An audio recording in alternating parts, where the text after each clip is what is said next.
So yeah, just fuck the housing market around here. Anyway, we're back. I kind of forgot what we did last time. I know the Espers were around. Oh, that's right. We went to Magic Town. Magic Town. Magic Town. No, we haven't done that yet even. Fuck. I'm forgetting everything. The Espers broke out, and they were like, oh, we're gonna wreck your shit. We're so mad. And then they came to this, the capital of the Empire, and just wrecked everything. Fuck. And now the Returners are here, and they're like, fuck, we didn't even have to do anything. What was the point? Yeah, I think, Maybe you shouldn't have pissed off Bahamut. Yeah, you don't do that. That's a bad idea. Yeah, I think it's been long enough, and we were so tired of the last bit of recording that I'm like, what were we doing? Yeah. Well, we were lunatics at the end of the night before, and then even the morning after. There's got to be a morning after. Where actually my voice had some nice, gentle ASMR shit going on for a bit. Nice. And we had the Liquid Brown Town. Ethel hates it when I say Brown Town. Even then, we were still just tired and a little bit sleepy. Yeah. I wonder what she hates more, Liquid Brown or Brown Town? She hates Brown Town. Because when I was talking about the bad coffee that I got, and I used all the hashtags afterwards, and I was like, Brown Town, Liquid Brown, Edward Brown and the Fun Bunch, or whatever the last one was. She sent me a message on Facebook, like, you know what Brown Town is, right? She's like, it's a reference to anal sex. I'm like, nah. You're like, no, it's coffee. Yeah, it's just coffee. It's when you drink coffee, yeah. Ethel. That's what it's always been. Anytime anybody's gone to Brown Town, they've put Liquid Brown down their throat. Stop calling it that. Anytime someone goes to a coffee-arium. You mean a coffee shop? No, I mean a coffee-arium. They're taking a rancid trip to Brown Town. Now why are you throwing rancid in there now? Now you're really making it sound like poop.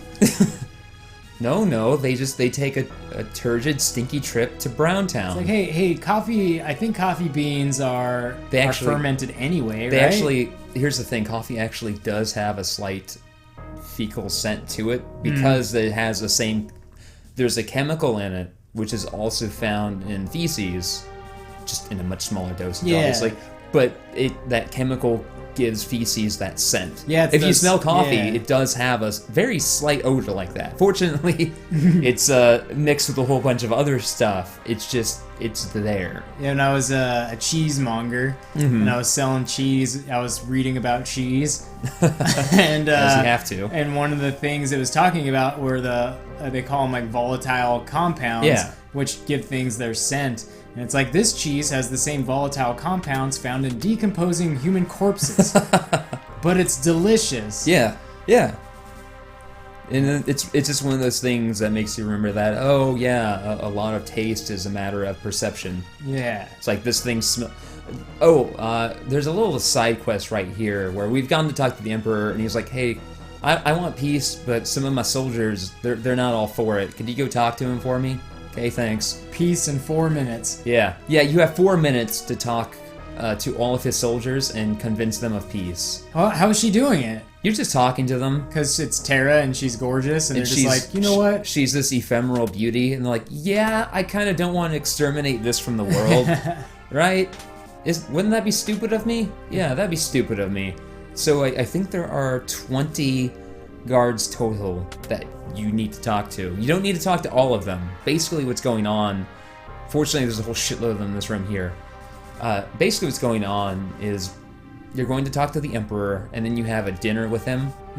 And there are 3 events that take place during that. There's something that occurs during a break in the dinner, and then there's a conversation during the dinner. And in each of these events, you're gaining points, which are being calculated in the background. Oh, okay.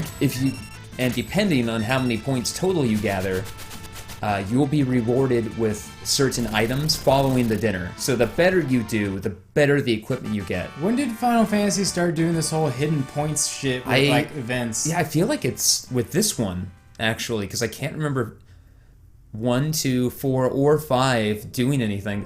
Actually, 5 has a system very similar to that, but it's not used in a story. Get out of my way, you asshole. It's not used for the story in any way. I oppose peace while I'm taking a dump.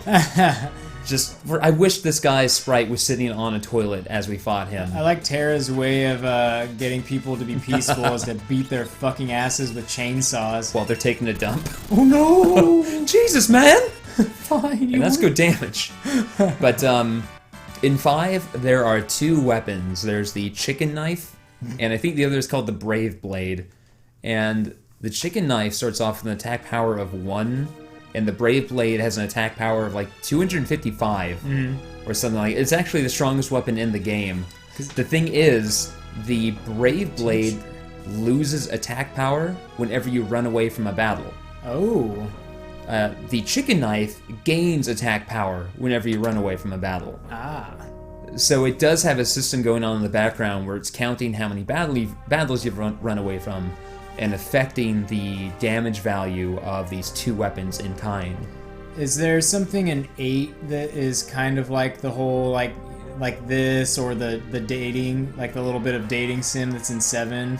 There are a couple of events like that with Renoa, but I think they're based on the decisions you make in the moment. They aren't based on decisions that you made throughout the game.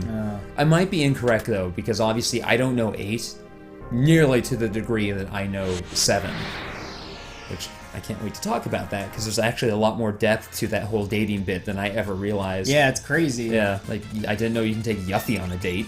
You can get Barrett to go on a date. Yeah, Barrett, and that one's super difficult. Basically, you have to be a dick to all the women. Barrett's just like, it's just you and me, buddy. Yeah. It's like, what did you do to get stuck here, Barrett? No, there's actually a good moment where we'll talk about this again when we get to 7. Fuck it. There's a good moment where you're on that date in the Gold Saucer, and there's a bit I forgot about until I replayed it last year, where you go into a play, and the play is Cloud is this hero, and then whatever woman he's with is supposed to be the princess. Oh, right? Yeah. And what happens is you walk in, and the guy's like, "Oh, you're our 100th couple. You get to be the stars of the play." Right? If you walk in with Barrett, he's like, "You're a 100th couple. You get to..." Oh. And then you just leave. You just fucking leave. And then someone else walks in behind. You're our 100th couple. Yeah. I see, Golden Saucer. I see your problem with homosexual couples. Fuckers. I'm sure there are people out there with theories about how Cloud and Barrett are actually the love story, but whatever. So I was wrong. They're actually in excess of 20. There's like 24, I think, and I'm at 20. So if you hit 20, that's a pretty good number. Trying to hide up there so you don't see his feet under the stalls? Like, he's in prison right now. Oh, and this okay. Here's the thing. This is an optional little bit of story you can get, where it's like, okay, you can go see what Kefka's up to, but it costs you about 20 seconds of time.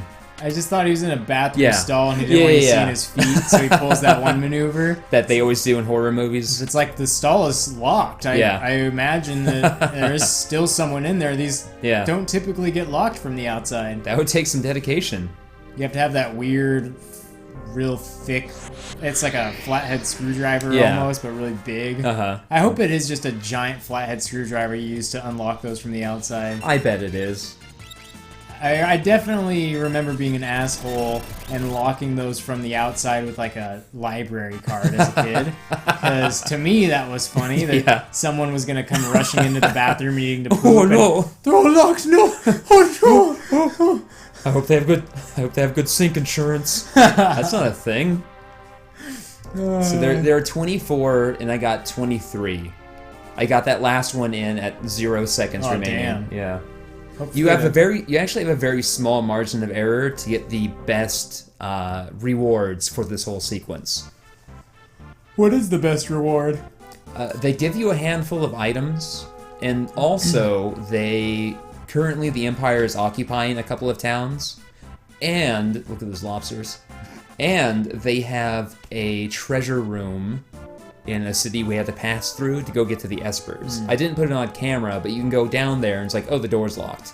But you can see all these chests. Okay. And so if you get the highest result, they give you a bunch of items, they stop occupying these towns, which means you can go back to them and get stuff you may have missed there, and they let you, they give you entrance to that treasure room, which has even better items in it, as well as a bunch of gil. Was that one of those choices that you could make Yeah. there? So what happens is he asks you these questions, and you get 3 choices here.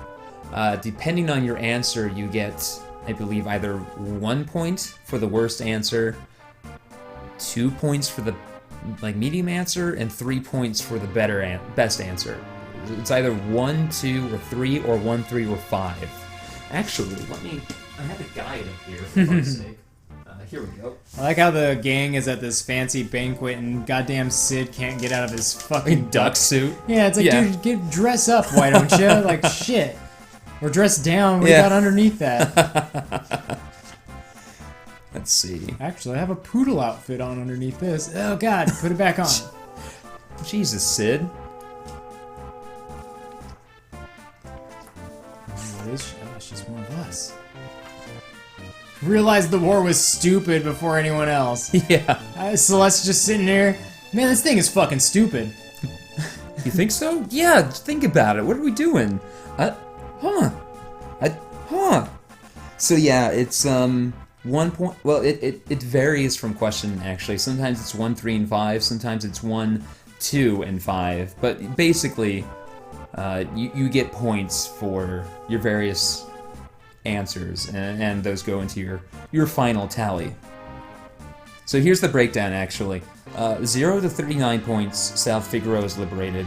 40 to 49, South Figaro and Doma are liberated. 50 to 59, South Figaro and Doma are liberated, and the Imperial base's stockroom is unlocked. 60 to 69, South Figaro and Doma are liberated, the Imperial base's stockroom is unlocked, and the party receives a Tintina bar. That's delicious. Yeah, actually it's an item that I think restores your HP with each step. In Final Fantasy VII, it's called a Cat's Meow. Is it an accessory? Yeah, it's an accessory. 70 plus points, South Figaro and Doma are liberated, the Imperial base's stockroom is unlocked, and the party receives a Tintina bar and a Charm Bangle. A Charm Bangle cuts your encounter rate in half. So that's handy for a Let's Play. So for story purposes, getting the additional places liberated, what does that do for you? In terms of story, I don't think it does anything. I think it's just for gameplay and being able to return to them and complete certain side quests that might be there and gather any items you may have missed. For instance, in South Figaro, I believe there's a ribbon in the basement where you find Celeste, but it's hidden in an invisible wall. And so if you can't get back in there and you missed it when you're going through with Locke for the first time, then by doing this properly, you can go back there and get that item. A ribbon, still just no status effect? Is that always? Yeah.